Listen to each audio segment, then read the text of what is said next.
Hi everyone, it's Lois Avellanet with Easy as Pie Stamping. Today I'm excited to share with you my top 5 paper crafting tools. Stay tuned for all the details.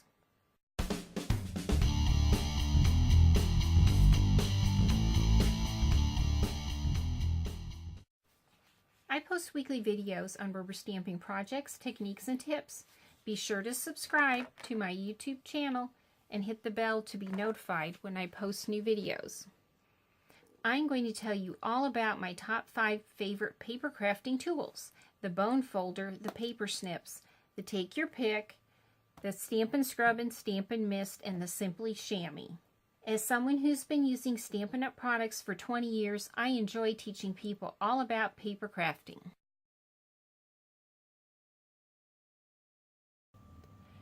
The main thing I use my bone folder for is creasing my cards. Here is a piece of very vanilla thick cardstock, and I've scored it in the middle.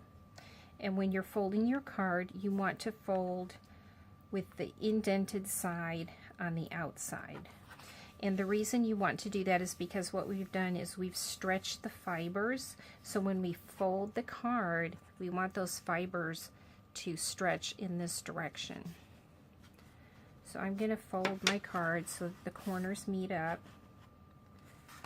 And then I'm going to hold it in place like this. And as you can see, I haven't folded the paper. I've got it curved. So I'm going to push down, and then I'm going to take my bone folder, and I like to start in the middle, and I hold it at an angle, and I press like that, and then I go down like this, holding it at an angle. And then as you can see, we have a very smooth fold here and also on the inside. If you don't use the bone folder, you're going to get, the paper's going to crack, and then it's not going to look very nice. And the other thing I like about it is that your card is going to lay flatter. And comparing it to this one, so this is nice and straight, and this one's kind of ripply, and it's not very defined. The bone folder also comes in handy when making 3D projects. So this is a box. This is called a 2468 box. I used 8.5 inch by 5.5 inch sheet of paper, scored it at 2, 4, 6, and 8. And then this 1/2 inch here is for taping the box together. And then I cut flaps up 1.5 inches for the bottom. Okay, so what you do is, I'm going to take my bone folder and I'm going to fold. I'm going to fold each side of the box.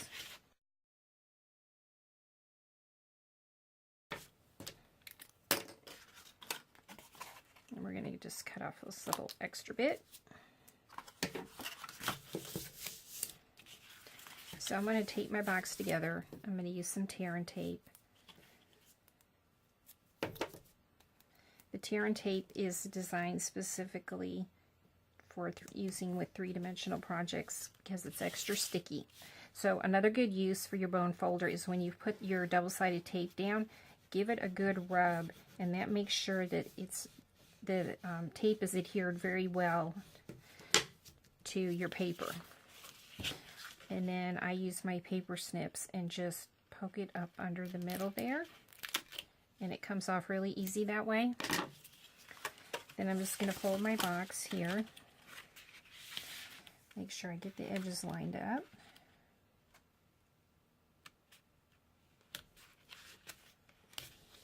Okay, again, use your bone folder to really make sure the sides stuck together.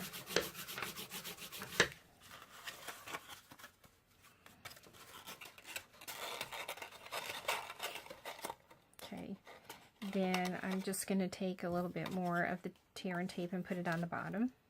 And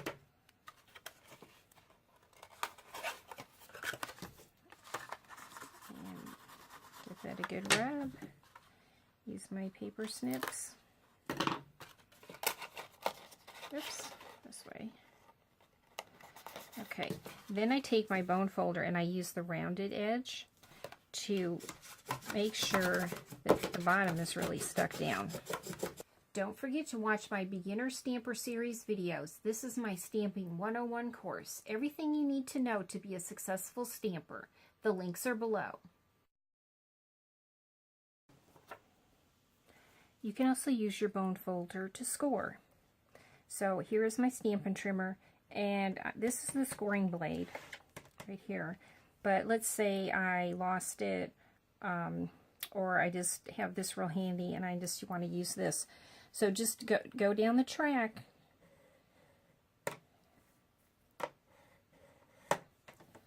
and you can score your paper that way. You can also use your bone folder with the Simply Scored tool. So can you see that? Okay, so there's ridges along here spaced evenly, and then there's also ridges that go up the side here. So when you're scoring, you're going to use this line as a guide. So I'm going to go like this, put it in the guide, and pull, and then you can score your paper that way. Another great use for your bone folder is giving dimension to your cards. So I took the bone folder and used it to curl up the wings of the butterflies. So can you see that makes them more three-dimensional? Okay, so you can use this with flowers and leaves and things like butterflies. So what you want to do is support it with your fingers on the back, because you want to be careful and not rip it. So you just kind of slowly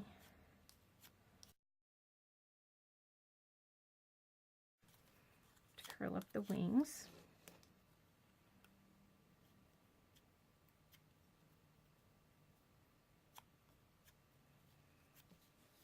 So as you can see now, they are more three-dimensional, and it works great with flower petals. You just want to be careful not to do it too hard and rip the paper.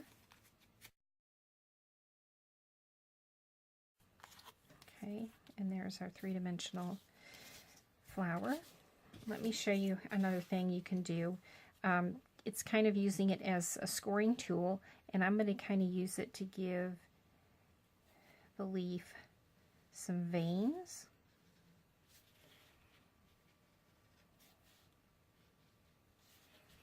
And then I'm going to use it to curl the ends.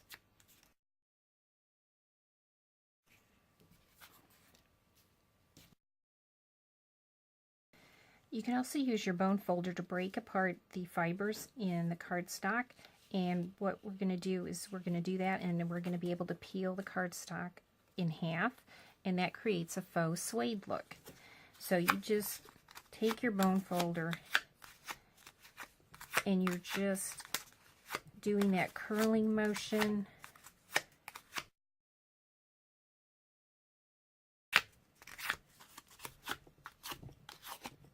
Then you want to go in the other direction.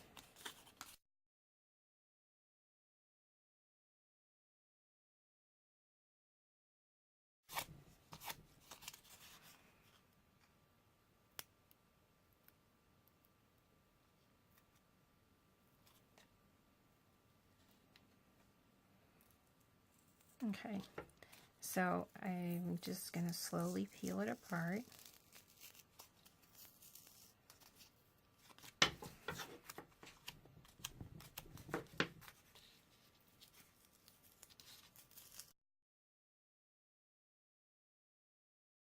But it gives it a little kind of a faux suede look, and it's just another way to make your card more interesting. Another thing you can use your bone folder for is getting a straight torn edge. So I'm going to center my cardstock here, and I'm going to score it. And I'm going to score it really hard.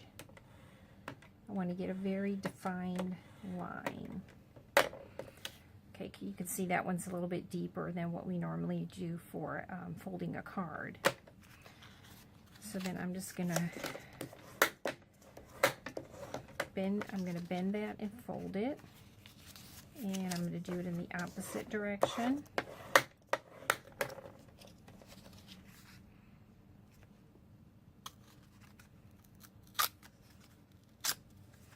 And as you can see, I have a very nice straight torn edge. And sometimes you might want to have that on a card that you want to have a more of a distressed look.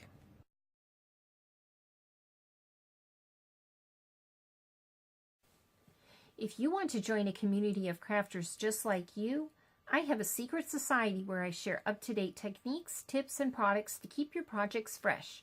The link is below. If you like this video, please let me know by giving me a thumbs up and subscribing. Leave me a comment below if you have any more questions about these paper crafting tools.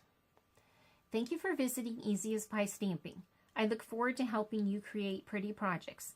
Thank you so much for watching, and I'll see you in the next video. Have a great day, and remember, do something creative every day.